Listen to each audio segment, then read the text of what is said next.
So, I'm at Crystal's vlogging once again because my camera is broken. Still on my computer. This is Dane. Say hello to Dane, Crystal's puppy. Okay. Sorry, Dane. Sorry. Oh, you're awful. Dane! Crystal! Dane! Ow! Get down! Dang, come on. Ah! Okay. Get Say hi, Crystal. Hi. Well, you're not even in it. Oh, God, no. Okay, anyway. Now that that's over with. So this was the week before spring break, so we had a lot of stuff to get finished because I sat down with my CT this week and we just realized how we don't have a lot of time left when I get back to finish up a lot of the stuff that we just started. And I kind of mentioned this in my last blog that it's kind of unsettling to think that I'm going to start some of this stuff and not be able to finish it, and I still feel like I have ideas going and just little things that would work really well with what we're doing, but I'm not going to be able to do it with them, and just the days are counting down, and it's exciting, and you know, it's a sigh of relief, but at the same time it's I don't know, for me, I'm going to be sad leaving, I know that. But for this week, we, like I said last week, we started American Romanticism, and this week we've been kind of focusing on the Gothic American writers and focusing a lot on Edgar Allan Poe. My CT's a huge fan of Edgar Allan Poe, as am I. We did The Raven. The kids loved watching the Simpsons version. They did a lot with that. They were able to actually rewrite the stanzas. I had on the wiki, on their class wiki, I broke up the stanzas. Each group got about 3 stanzas that they were supposed to write in narrative form, first-person narrative. And then we got to read out loud at the end of it their story form of The Raven. And it was really cool, and I thought that it was a good activity to see if they were actually playing into Poe's word choice and his imagery and all that, and actually understanding the point and purpose of The Raven. And it's a fun poem, it's a fun activity, and they really enjoyed that. And then I started The Fall of the House of Usher, which is by far my favorite short story by Poe. It's so sick and twisted, and just the ending is really cool. I like it a lot.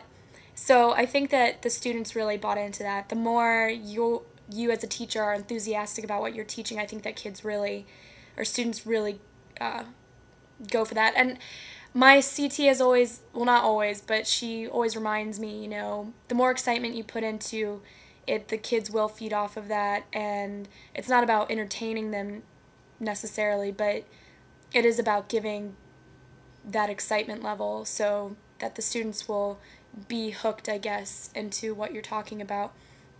So they really enjoyed The House of Usher. They found it pretty gruesome and thought it was kind of funny that it was my favorite short story after it was all said and done, and you know, tying in all the symbolism and revealing all the stuff, especially with the haunted palace poem within the story. It was just a lot of fun working with that, and I had them draw, like, have a continuous drawing of the house itself, so at the end when we drew the house on the board based on the details from the haunted palace poem, they kind of saw, wow, that looks like a face, and the house is alive, and it symbolizes Madeline, and you know, the crazy line of the Usher family. It was just really cool to see their faces, like the light bulb turn on and be like, oh my gosh, you know, all the things that Poe chooses and puts into his stories are there for a purpose, are put there intentionally, and it's something really cool to break down, and I think that's one of the first times that they really broke down a story into that much detail, so that was a lot of fun.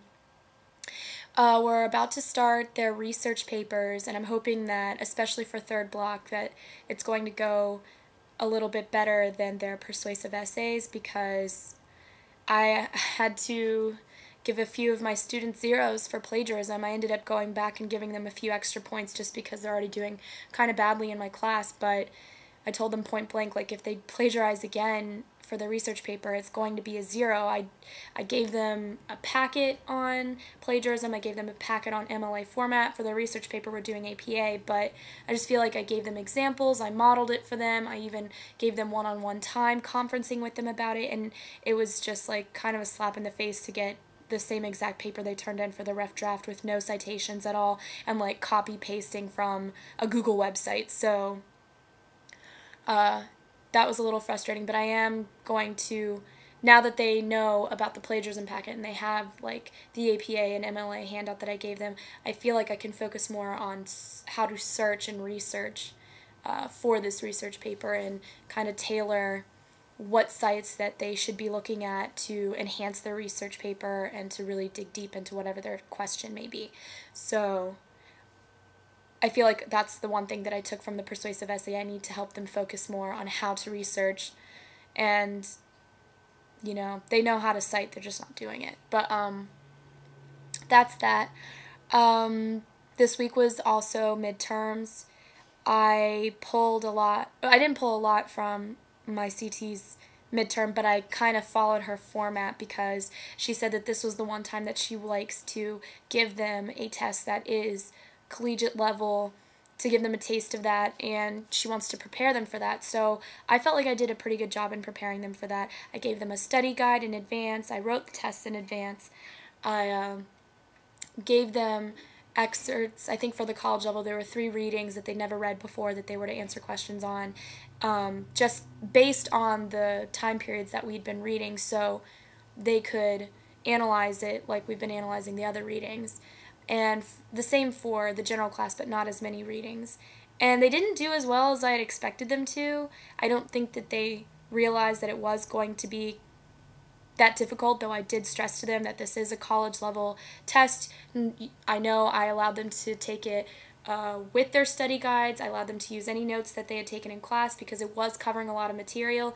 But even with that, I told them that they needed to study so that they could have it fresh in their mind, because these questions were not just, you know, definition kind of questions. This was applying what you know kind of questions to analyze a reading and use, like, for example, reading a certain passage and then being able to identify the rhetorical device used in that specific passage. You need to not only know how to analyze the passage, but you need to know and understand that rhetorical device to see if that's the one that it is. And yeah, we've covered all that stuff, and we have applied it in different ways, but I don't think that they realized how in-depth these questions were, even though I told them so many times and, like, had review questions, review everything. It was a wake-up call for them, so hopefully next time Miss Gross gives them a test like that, which she will. That's why she wanted me to give them an AP-style test now.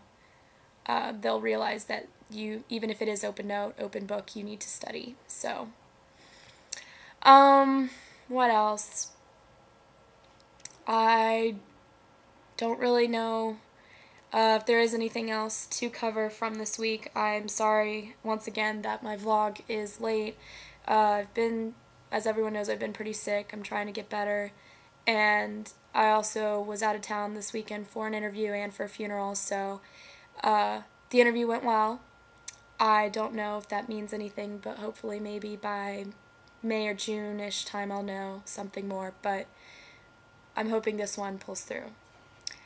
I really like this county. But that's it for now. I'm going to go play with Crystal's dog, Dane. He's a sweetheart. But until next time, everyone enjoy their spring breaks. I know I will. I'm leaving for town now, or to go home in Richmond. And I'll catch up with you guys at the end of next week. Peace out.